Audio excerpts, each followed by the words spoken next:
What's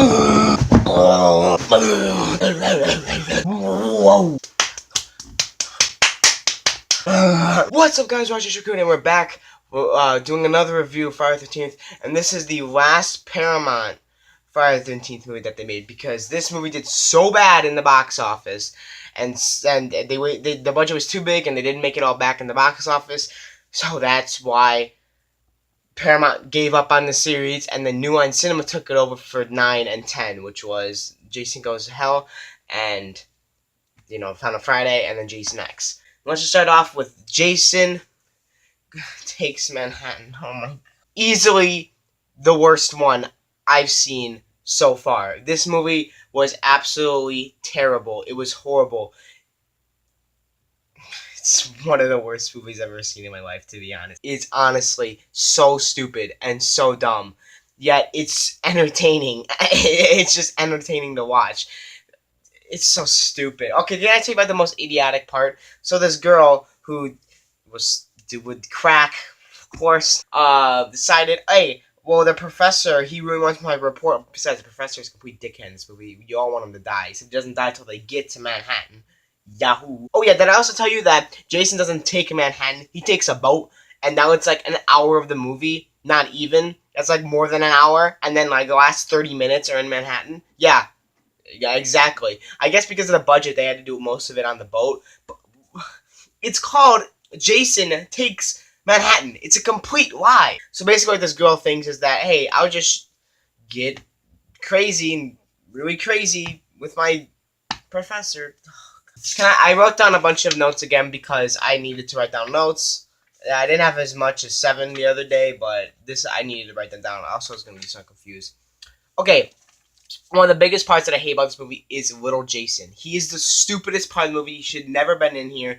It was just a lazy way of having Jason more in it so that they could still call it a Friday the 13th film, because you forget about it. You forget it's a Friday the 13th film in the first place. Jeez. Oh, here's one of the things. I know the boat's not like the Titanic. It's not the Titanic. So it's smaller than that Titanic. And it means that nobody has really seen Jason. Not even his footsteps, because remember, he just came out of the lake again, and he's like basically wet the whole movie, which doesn't make any sense. He would have been dry by the time they got to Manhattan. But then he swam in the water. It was just, just crazy. But there's no way that you could have seen his footsteps on the ship, like his soggy footsteps, anywhere. There was carpet, and you didn't even see that. Oh yeah, when the girl who's afraid of water because of a subplot from before, of course, there's gotta be a subplot in this. What would be a Friday the 13th movie without a subplot, guys? Also, these characters are completely forgettable, and you're rooting for Jason again in this movie. And by the way, Kane Hodder is again as Jason in this movie, and that'll also change my verdict, because he puts so much on the line, and sometimes he just looks like a complete idiot, like him falling over in the chain. I feel so bad for you, because you really cared about this character, and it made you look like an idiot out there. And I want to give him extra points for that when it comes to the final verdict. So we'll just hold down to that for a few seconds. So yeah, well, so this, the blonde-haired chick who's, like, weird with the professor. Well, what she decided to do, she decided to push the main character into the water. Doesn't make any sense at all, but she just wanted to be that girl, of course, and because of that, she saw little Jason pulling on her foot. This movie's so stupid, and when she came out, I'm pretty sure she was dry. She looked a little bit wet. Okay. Don't, please. She was like almost dry, and she just came out of the water. It's the same thing that happened in Jaws: The Revenge. Don't you dare ask me to review those movies. I'm gonna get it, I'll tell you. Oh my. You root for Jason again in this movie because everybody is complete. Just, like I said, kids, I'm sorry, but everybody's just a dickhead. You don't care about them at all. You don't care about the characterization. There's, like, hardly... they try to make some characters, but it just comes out as subplots, and subplots that are just crap. Don't do anything to this movie. This movie is just boring, tedious, and it's the longest Friday the 13th movie with a runtime of 100 minutes, also calculating to an hour and 40 minutes. This movie just ruined it. It just ruined the whole franchise, and that's why I think Paramount just let go of it, because... people just didn't want to see it. It was just dumb. It was a dumb movie, and the only thing that actually saves it is Kane Hodder's performance as Jason. Like, every single time I saw him on screen, I'm like, yes, thank God, because I just did not care about the characters at all. They were so weak. And also, why is the last girl standing one of the worst actors out of the series? The acting was just like, Yeah, the characters are just stupid and pointless, and they're forgetful, and just forget about them, honestly. Oh, can I tell you about the guy who wants to be a director? He brings his camera to everything, even though he's going out to try to find Jason. You so... And he's bringing a shotgun. Are you stupid? I'm pretty sure that only buff men know how to shoot a shotgun with one hand. And they're also trying to hold up this big camera that's like going like this the whole time. You gotta shoot a shotgun with the other hand. A shotgun, by the way. Shotgun. So you're just being an idiot. And then also, when he's in like this down area of the ship, how does the gas push off his glasses so he can't see anything? And then he accidentally shoots one of the people who's trying to find Jason, but yet the guy jumps out like an idiot. Who jumps out like he's some kind of killer? Like... these characters. Oh my god. This movie has so much continuity errors. It's just mind-boggling. One of the things that is kind of cool is that how the professor dies, and I guess the kind of like the subplot between her and him is kind of cool, but also kind of stupid, because the whole mini Jason thing is just stupid, and he doesn't look as good as he looked like in 1, probably because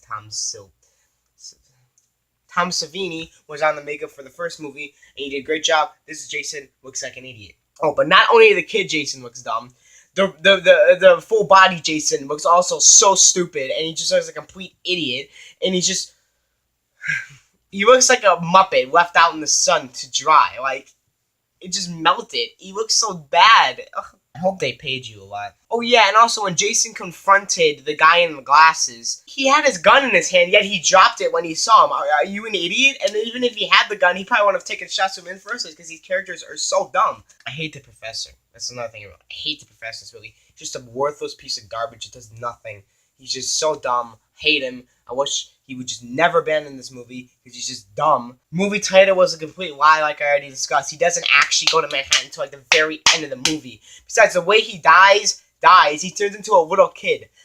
Yeah, that makes sense. Okay, yeah, sure. That never happens in any of the other ones. Why would it happen now? Oh, and also, you remember how in 7 he had his spine showing and he looked so cool in 7? Well, for some reason he has a full jacket now, and it's covering up. Yet when he's in water, it wouldn't have repaired his freaking jacket. It would have just made it worse. Why is his spine not showing? And why didn't they keep that design? Because that design was great for Jason. That was an awesome design. This one was just a letdown. He just looks like the only thing that makes him kind of scary is all like, like gooey and wet and... But just, there's so many things wrong with this movie. It's only entertaining in the slightest. You can laugh at this movie, honestly. It's so bad it's good. I wouldn't even say it's even that so bad it's good. I would just say it's plain out bad. It's just probably the worst movie out of the series. Here's my final verdict. I'm going to give it a 0.5 out of 10. A 0.5 out of 10. But... I only gave that because there's, like I said before, is there atmosphere? No, there's like no atmosphere in this movie. Which is what every single other Friday the 13th movie had. Characters are dumb. Everything's dumb in this movie. No atmosphere. The director didn't even care in this movie. The only person that actually cared was Kane Hodder. I keep saying his name because he's just the greatest part of the film. And it's only entertaining in the slightest just because of how bad and good it is. How so bad it's good. It's just, you get it. That's the only reason that it's actually kind of good. But it's so weak that it doesn't even matter. But the actual thing I'm going to give it another 0.5 was Kane Hodder. You did a great job. You looked like an idiot throughout the whole movie, but they just made you do that. And I want to give props to you because you had to make this movie and you had to be the icon. And you're my favorite Jason who played him out of all of them. Second is probably Ted White who played in fourth. You guys are both great. Kane Hodder, I have to give you props because you had to do this movie, and I feel so sorry for you. I hope you got a good paycheck. Okay, so you did a great job. I already said it like a million times, but I'm just saying. But anyway, this is my review of Friday the 13th Part 8, the final Paramount Friday the 13th film, and I can see why. This movie was honestly a huge letdown, and I laughed a lot of the times because of how dumb it was, and I just hated it. It was the longest one. It was like a dread to sit through. Nothing is good in this movie except for Kane Hodder, like I said, and just how entertainingly and stupid it is. That's what gives it. But 1 out of 10. I might even give it a 0.5, and just because the entertainment is so weak. Anyway, 12 minutes again. Thank you guys so much for watching this video. This movie was terrible. Do not go see it. I would not recommend it to anybody. Alright, see you guys next week. Peace.